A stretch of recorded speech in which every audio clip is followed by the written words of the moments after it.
శ్రీ దత్తపురాణం ప్రథమాష్టకం అధ్యయనం 2 శ్లోకం 39-40.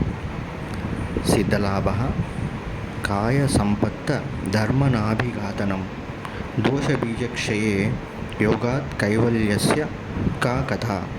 అనిమాది అష్టసిద్ధులు లభించుట, శరీరము తన ధర్మములైనటువంటి పంచభౌతికత వల్ల బాధింపబడకుండా ఉండుట, దోషబీజమేమీ లేనటువంటి శుద్ధ సత్వస్వరూపుడైనటువంటి యోగికి మోక్షము సిద్ధించుననుట సహజోక్తి.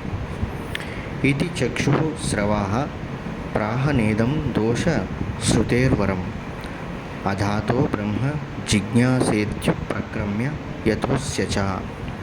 ఇట్లని శేషుడనును, ఇది దోషశృతి కంటే మిన్న ఏమున్నది, అదాతో బ్రహ్మ జిజ్ఞాస అని ప్రారంభించు బ్రహ్మసూత్రముల సిద్ధాంత చర్చ కూడా